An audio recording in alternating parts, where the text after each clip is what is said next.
Articles की बात कर रहे हैं यहाँ पे हम। तो part 1 is talking about the Bharat का मतलब इंडिया एंड 28 स्टेट है यहाँ पे और union of state. India is the union of state. Okay, तो सेकंड आर्टिकल कहता है कोई भी न्यू स्टेट का एडमिशन हो सकता है बाहर से कोई भी अगर चाहे तो इंडिया में पार्टिसिपेट कर सकता है, मतलब कि एज एन स्टेट एडमिशन ले सकता है। अंदर से स्टेट का बनना मतलब कि जैसे ये अंदर की टेरिटरी है, अगर एक स्टेट कहता है कि हमें नहीं, इसमें नहीं रहना, इसके अंडर की बाउंड्री नहीं रहना, हमें अलग स्टेट बनना है, तो वो बन सकता है। जिस तरह से आंध्र प्रदेश से तेलंगाना निकला, तो ये भी कहीं ना कहीं हमें बताता है। आर्टिकल 4 कहता है कि जो 2 और 3 में हमने बात की, उसमें अमेंडमेंट करने की शक्ति किसके पास है? पार्लियामेंट के पास है, पावर देता है। ठीक है, next we have part 2। Part 2 जो है वो सिटीज़नशिप की बात करता है। अगर आप सिटीज़नशिप, जब से हमारा जो संविधान बना है 1950 से, ठीक है, तब से जो यहाँ पे रह रहा है, जब से वो इनेक्ट हुआ तब कोई यहाँ पे रहा होगा तो वो यहाँ का सिटीज़न बन चुका है। संविधान के प्रारंभ जब हो रहा था, तब कौन कौन इस घर का नागरिक होगा, इस इंडिया का नागरिक होगा? तो 5 में ही 6 में बताया कि भाग के आने वाले पाकिस्तान से जो इंडिया में आए हैं उनको 6 में, और जो इंडिया से पाकिस्तान जाने वाले उनको, और 8 में बताया गया कि ऐसे सिटीज़न जो इंडिया से बाहर रह रहे हैं और उनकी सिटीज़नशिप के बारे में बातचीत करता है। सिर्फ सिटीज़नशिप के बारे में बात करता है कि अगर वो इंडिया के हैं, वो बाहर गए हैं रहने के लिए, तो उनकी सिटीज़नशिप के बारे में जो भी प्रोविज़न्स है वो 8 में है। और 9 में है, अगर किसी इंडियन ने बाहर की कंट्री की सिटीज़नशिप एक्वायर कर ली है तो उसकी सदस्यता रद्द हो जाएगी। परंतु अब ये आर्टिकल रहा ही नहीं, तो इसके बारे में बातचीत करेंगे ही नहीं हम। तो 9 हो गया हमारा। 10 की बात करें तो राइट्स ऑफ सिटीज़नशिप रहेंगे जब तक पार्लियामेंट कोई लॉ नहीं बनाता। देखो, अब ये भी राइट है हमारा कि हमारी नागरिकता होनी चाहिए हमारे पास, तो ये जो हक है वो पार्लियामेंट के पास है कि वो इसको सुरक्षा रखे, इसकी सुरक्षा रखे। पार्लियामेंट के पास यहाँ पे शक्ति आ जाती है। ठीक है, 11, ठीक है, लॉज जो भी बनेंगे वो जो है 11 में आ गया कि जो सिटीज़नशिप के रिलेटेड जो भी लॉज बनाएगा वो सारी की सारी पावर पार्लियामेंट के पास है। ठीक है, तो नेक्स्ट वी है part 3। Part 3 is talking about the मूल अधिकार, जो हमारे मौलिक अधिकार, फंडामेंटल राइट्स की बात करता है। वी ऑल नो कि फंडामेंटल राइट्स कितने ज़रूरी हैं हमारे लिए, और फंडामेंटल राइट्स के साथ साथ हमारे ड्यूटीज़ भी आती हैं। ठीक है, तो पार्ट हमारा 3 है ये, जिसमें हम फंडामेंटल राइट्स की बात कर रहे हैं। 12 कहता है कि राज्य की परिभाषा, स्टेट की परिभाषा क्या होगी। स्टेट की परिभाषा, इसका कोई मीनिंग नहीं बताया गया पर्टिकुलरली, बट हाँ कहीं ना कहीं हमें 12 में ये देखने को मिलता है। पार्लियामेंट कोई ऐसा लॉ नहीं बनाएगा जो मौलिक अधिकार के विरुद्ध हो। ठीक है, पार्लियामेंट के पास ये शक्ति नहीं है कि कोई लॉ ऐसा बना दे जो उनके मौलिक अधिकार से भिन्न हो। मौलिक अधिकार क्या है वो हम पढ़ेंगे अभी आगे। हम 14 से पढ़ेंगे। आर्टिकल 14 कहता है इक्वालिटी होनी चाहिए। यहाँ पे लॉ के सामने सब इक्वल हैं, there is no partiality and no big और लोअर, अपर और इंफीरियर और सुपीरियर, यहाँ पे कुछ नहीं है। ठीक है, लॉ के सामने सब इक्वल हैं। Article 15 talking about social equality की बात कर रहा है 5 ग्राउंड्स पे। 5 ग्राउंड इक्वल होने चाहिए: धर्म, रेस, जाति, लिंग, वर्ष, इन सब में कोई भेदभाव नहीं होना चाहिए। 15 कहता है। अब इसके ही सब क्लॉजेस में बहुत सारे डिफरेंसेस हैं, यो हमको पता होना चाहिए। आर्टिकल 15 का 1 कहता है कि रिजर्वेशन इन्हीं के बेसिस पे मिलती है। रिजर्वेशन क्यों मिलती है इनको? 5 ग्राउंड पे भेदभाव नहीं करेगा, ये कहता है आर्टिकल 15, परंतु इन्हीं के बेसिस पे यहाँ पे रिजर्वेशन मिलती है। रिजर्वेशन हो गई कि इनको एम्प्लॉयमेंट के तहत या इंस्टीट्यूशंस में स्कूल वाले जो हो गए, स्कूल कॉलेज यूनिवर्सिटीज़ में जो सीट्स होती हैं रिजर्व्ड, वो बच्चों को मिलती हैं आर्टिकल 15 के तहत। ठीक है। पब्लिक प्लेस, होटल, पार्क, ये सभी चीज़ें जाति के पास इस तरह से कोई भेदभाव नहीं होगा। यहाँ पे पब्लिक प्लेस हो गया, होटल्स हो गए, पार्क्स और जो भी है ना, उनमें कोई भेदभाव नहीं होगा। अगर ये वहाँ पे होंगे तो इनको इनकी जाति के आधार पर इनको डिस्क्रिमिनेट नहीं किया जाएगा।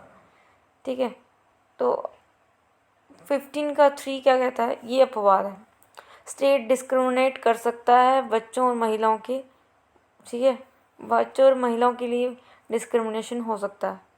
उसको पॉजिटिव डिस्क्रिमिनेशन की कैटेगरी में डाला गया है, क्योंकि बच्चों को पिछड़े क्षेत्र से आगे लेके जाना, बच्चे की एक डेवलपमेंट करना, वो स्टेट का एक कर्तव्य है। तो कहीं ना कहीं 15 यहाँ पे बात की गई है कि यहाँ पे 5 ग्राउंड्स पे कोई भेदभाव नहीं होना चाहिए, धर्म, जाति या लिंग, बर्थ और ये सभी। तो आर्टिकल 15(3) का कहता है कि कोई स्टेट डिस्क्रिमिनेट नहीं कर सकता बच्चों और महिलाओं में। पॉजिटिव डिस्क्रिमिनेशन की कैटेगरी में इसको लेते हैं। आगे अगर हम बढ़ें तो इसमें ही 15(4) कहता है।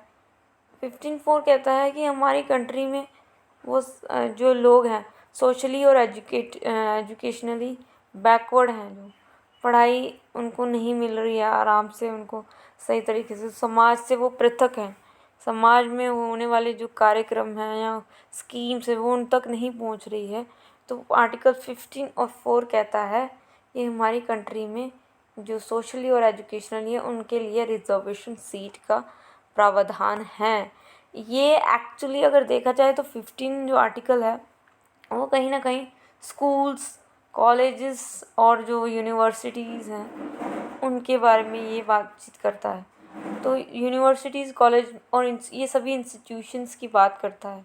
यहाँ पे रिजर्वेशन की बात की गई है, ना कि किसी नौकरी की बात की गई है। रिजर्वेशन नौकरी में भी आती है और स्कूल्स और कॉलेजेस इस सब में भी आती है। कहीं ना कहीं एजुकेशन के क्षेत्र में और सोशली उनको अपलिफ्ट करने के लिए इसीलिए रिजर्वेशन की यहाँ पे बात रखी गई है 15(4) में। ओके, तो नौकरी की बात यहाँ पे नहीं हो रही है, यहाँ पे हो रही है इंस्टीट्यूशन की बात। इंस्टीट्यूशन हो गए, कॉलेजेस हो गए वगैरह वगैरह। 15(5) की बात करें तो हायर इंस्टीट्यूशन, IIT हो गए, बेस्ड सोशली एजुकेशनली जो है, हम इन दोनों में जो है अमेंडमेंट्स की गई हैं। कहीं ना कहीं ये लोगों को समझ में नहीं आ रहा था कि किस तरह से जो सोशली है और एजुकेशनली अपलिफ्ट करना है, तो अमेंडमेंट करके ये आर्टिकल्स को यहाँ पे लाया गया है। आर्टिकल 15 का 4, 15 का 5, 93rd अमेंडमेंट हुई है 2005 में, तो जाके इनको हायर इंस्टीट्यूशन हो गया, IIT हो गई वगैरह वगैरह जो हो गई, जहाँ पे वोकेशनल ट्रेनिंग वगैरह मिलती है, तो ये भी सारे इंस्टीट्यूशन हैं। और यहाँ पे भी लोगों को अपलिफ्ट करने के लिए, जो लोअर तबके के जो लोग हैं उनको अच्छे से सुविधाएं मिले, उनको प्रोविज़न अच्छे से मिले, उनकी जो जो राइट्स हैं वो उनको वायलेशन ना हो उनकी, इसलिए उनको इन आर्टिकल्स में के तहत प्रोविज़न्स प्रोवाइड करते हैं। अगर आर्टिकल 15 का 6 को देखें तो इकोनॉमिकली बैकवर्ड क्लासेस की बात की गई। इकोनॉमिकली बैकवर्ड क्लासेस EWS, ठीक है। तो ये इकोनॉमिकली बैकवर्ड क्लासेस हो गई, जो जिसमें 10% सरकार ने 10% का मुनाफा दिया है, रिजर्वेशन सीट्स दी है किसी भी इंस्टीट्यूशन में। 15 हमने कहा ना, 15 आर्टिकल जो है वो ऑलवेज टॉकिंग अबाउट ठीक है। तो रिजर्वेशन सीट्स अगर हम देखें तो रिजर्वेशन इसमें जो आर्टिकल 15 का 6 है, जो इकोनॉमिकली बैकवर्ड क्लासेस उनको प्रोविजंस दिया गया है 103 अमेंडमेंट करके 2019 में। ये प्रोविज़न इनको मिला है कि 10% की जो छूट है वो जो वीकर सेक्शन है उनको, अगर जैसे इंस्टीट्यूशन में एडमिशन लेनी हो, ठीक है, फॉर एग्ज़ाम्पल अगर बीएड क्लास लेनी, बीएड में आपने एडमिशन लेनी है गवर्नमेंट, तो गवर्नमेंटल में एग्ज़ाम होता है, तो वहाँ पे भी अगर आप ये EWS लगाते हो, अपना कैटेगरी में डालते हो, तो आपको कहीं ना कहीं फ़ायदा होता है। अब ये सिर्फ इंस्टीट्यूशन की बात कर रहे हैं, एडमिशन्स की बात कर रहे हैं, ना कि किसी एम्प्लॉयमेंट की।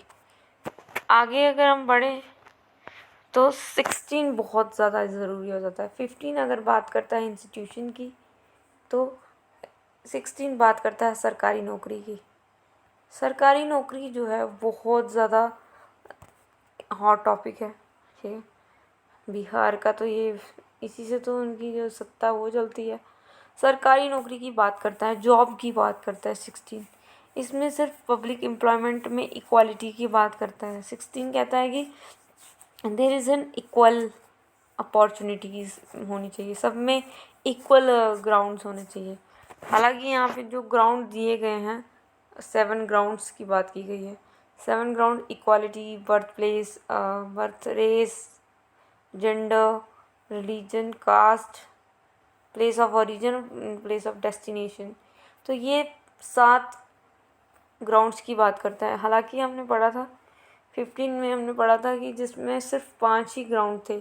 यहाँ पे 7 ग्राउंड्स की बात करता है कि इन सब के बेसिस पे इक्वल अपॉर्चुनिटीज़ होनी चाहिए, इक्वल एम्प्लॉयमेंट होनी चाहिए। अब इसी का ही एक अपवाद है, पार्लियामेंट को कोई लॉ बचा सकता है। मतलब कि इसका मतलब है कि ये इसके रिलेटेड जो भी एम्प्लॉयमेंट के रिलेटेड जो है वो पार्लियामेंट ही डिसाइड करेगा। कोई इसमें छेड़खानी करनी है, पार्लियामेंट ही कर सकता है। पार्लियामेंट के पास ये है पावर है कि लॉ बनाना, है ना, स्पेशल एम्प्लॉयमेंट जो दे सकता है। अब जो SC STs और जो हम देख रहे हैं यहाँ पे OBCs हो गए, EWS हो गए, तो ये सभी लोगों को क्या मिल रहा है यहाँ पे, रिजर्वेशन मिल रही है। तो कहीं ना कहीं पार्लियामेंट के थ्रू ही ये चीज़ें हमें देखने को मिलती है। ये देखिए आप, 27% जो है वो OBC को है, 15% SC को, ST को 7.5%, EWC जो है इकोनॉमिक बैकवर्ड क्लासेस है, उनको 10% की मुनाफा दिया गया है। 2019 की बात है ये, ठीक है, 2019 में इनको मिला है ये सभी। रिजर्वेशन की अगर आगे बात करें तो इक्वालिटी होनी चाहिए, इसमें कहा ये होना चाहिए, वो होना चाहिए, परंतु पार्लियामेंट खुद ही ऐसे रूल्स बना रही है जो कहीं ना कहीं डिवाइड करते हैं। ठीक है, तब समय जब हमारा आज़ाद हुआ था तब इतने हम गरीब थे कि जो SC ST इनको एक तरीके से बाइंड अप करने के लिए या इनको ऊपर उठाने के लिए इनको अगर रिजर्वेशन मिली है तो ठीक है, परंतु जो जनरल है वो कितनी भी मेहनत करे, आज के टाइम पे ज़्यादातर देखा गया तो ST SCs वाले जो हैं वो बनते हैं, देखा है हमने। तो जनरल वालों का पत्ता ही कट हो गया, ठीक है, तो गरीबों को ही बिठा लो ऊपर। जो खुद पढ़ के मेहनत करते हैं उनका कट ऑफ इतना ऊपर जाता है। और anyways we can't go in it and deep. Parliament कोई भी लॉ बना सकते हैं इनके उत्थान के लिए, ठीक है। तो ये डिस्क्रिमिनेशन है कहीं ना कहीं, ठीक है, हमारे साथ डिस्क्रिमिनेशन है सोशली और एजुकेशनली, इसमें भी यही बात की गई थी। और बैकवर्ड क्लासेस, ठीक है, जो बैकवर्ड हैं उनको सोशली और एजुकेशनली अपलिफ्ट करना है, गवर्नमेंट जॉब्स देकर उनकी रिजर्वेशन की बात करता है। सोशली मतलब कि जो पिछड़े वर्ग में रह रहे हैं, ना कि जो मतलब कि समाज को आगे आके जो प्रतिनिधित्व करते हैं, जो लीडरशिप करते हैं या उनको इलेक्शंस में खड़ा किया जाता है, ठीक है।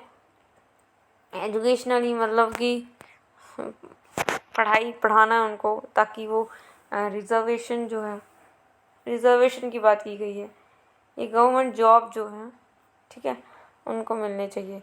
तो बैकवर्ड क्लासेस के लिए ही आरक्षण की सुविधा है, ना कि जो जनरल है। फॉर एग्ज़ाम्पल अगर आपके पापा अगर सरकारी नौकरी करते हैं, फॉर एग्ज़ाम्पल 50,000 कमाते हैं, तो आप एक मिडिल क्लास में आते हो, आप इकोनॉमिकली बैकवर्ड सेक्शन नहीं हो, तो आपको 10% की जो है जो उनको रिज़र्व सीट्स मिलती है। फॉर एग्ज़ाम्पल अगर आपके नंबर जनरल कैटेगरी के आए हैं 150 से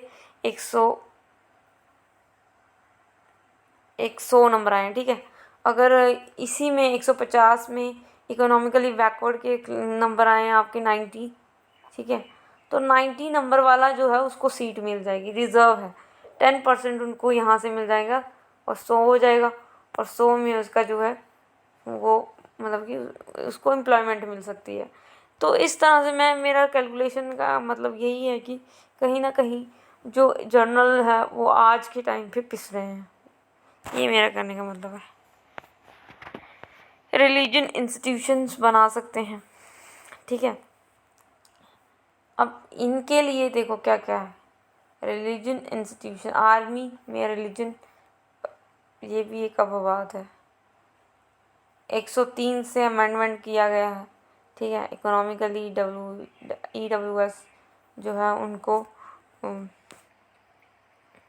इस तरह से जो है कहीं ना कहीं भेदभाव होता है। अनटचेबिलिटी की बात करें तो अनटचेबिलिटी 17 आर्टिकल्स कहता है ये यहाँ पे कोई टचेबिलिटी नहीं करेगा, अंत करना है इसको कोई नहीं करेगा।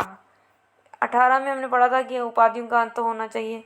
महात्मा और चौधरी जी, शर्मा जी, पंडित जी, ये सभी उपाधियाँ हैं। टाइटल्स को हटा देना,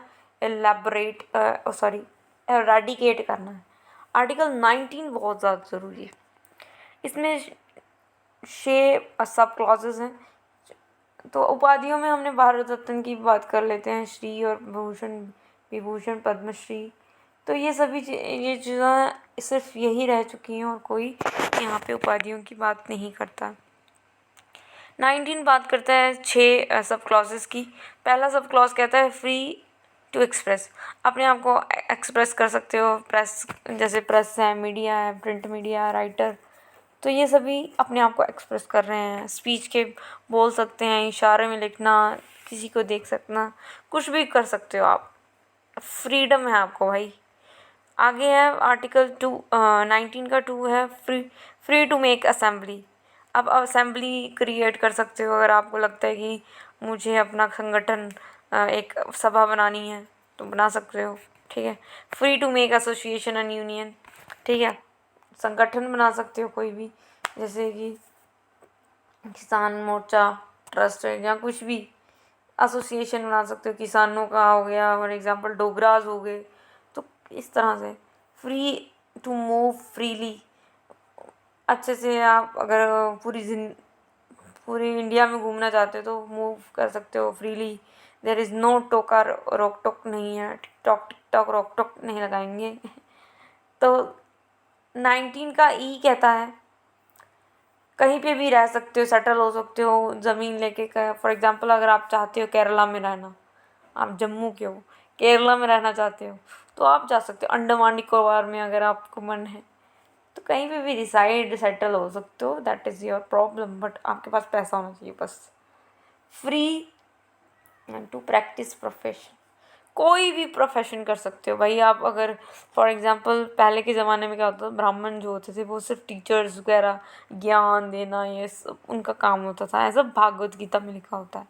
परंतु आज के टाइम पे जो ब्राह्मण है वो कहीं ना कहीं मोची भी है, कहीं पानी पूरी बेच रहा है, या थर्ड पार्टी का काम भी वही कर रहा है।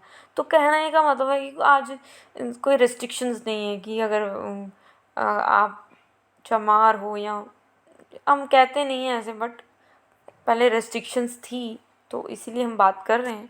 कास्ट सिस्टम था पहले, तो कहीं ना कहीं अब उसके साथ कोई जोड़ बजोड़ नहीं है। भाषण, आप देखो यहाँ पे हमने एक टेक्निक है, भाषण दे सकते हो, सभा बना सकते हो, संगठन बना सकते हो,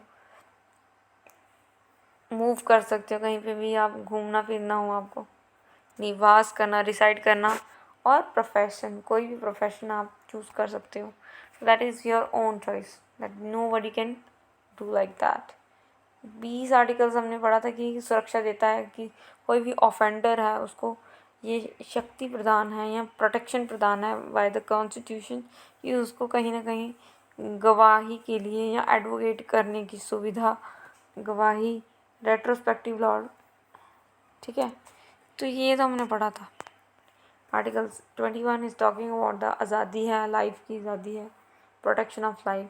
फ्रीली कहीं पे भी आप घूम फिर सकते हो, नाच सकते हो, डांस कर सकते हो, बोल सकते हो, कुछ भी जो भी प्रिवेसी से रिलेटेड जो आपकी प्रोटेक्शन है वो आर्टिकल 21 करता है. 21 ए कहता है फ्री और कंपलसरी एजुकेशन है up to the age of 6 to 14 years. जो 6 to 14 ईयर्स, ना कि 6 तक. जो 6 तक है वो अलग है, और 6 से लेकर 14 साल के बीच में जो बच्चे हैं वो फ्री और कंपलसरी एजुकेशन ले सकते हैं. इसका मतलब राइट टू एजुकेशन. सो 22 कहता है लॉज करने से रोकना और कर लिया है नज़रबंदी और संरक्षण. तो इसका मतलब यही है कि जो मुजरिम है वो उसकी बात की गई है कि उसको क्या है, शक्ति क्या प्रदान है. कोई भी ऑफेंडर है उसको ये अधिकार है कि अपने अरेस्ट होने का उसे ये कारण पूछा जाए कि क्यों अरेस्ट किया गया. उसको वकील करने की छूट होनी चाहिए. 24 घंटे के अंदर मजिस्ट्रेट के सामने पेश करना है. और ये जो आर्टिकल है 22, ये पोटा, मिसा और नास इन सब पे नहीं होगा लागू. ये जो है वो डीप जाएंगे हम अगर हम इसके बारे में बात करेंगे. 23 कहता है ह्यूमन ट्रैफिकिंग नहीं होनी चाहिए, इंसान को ख़रीदना फिर बेचना और ये सभी मजबूरी में लेबर्स को यहाँ पर रखना वो नहीं होना चाहिए. 24 कहता है चाइल्ड लेबर का प्रोविज़न दिया गया है. चाइल्ड लेबर को नहीं एक इलीगल माना गया है. 14 साल तक बच्चा कुछ नहीं काम करवाओगे, आप कुछ भी नहीं उससे बोलोगे. 14 से 18 साल का जो है बड़ा काम नहीं करवाओगे, कोई बड़ा जो उसकी एज को सूट नहीं करता वो वाला काम नहीं करवाओगे. 18 से लेकर ऊपर जो है वो अडल्ट हो चुका है तो उसको कुछ भी करवा सकते हो.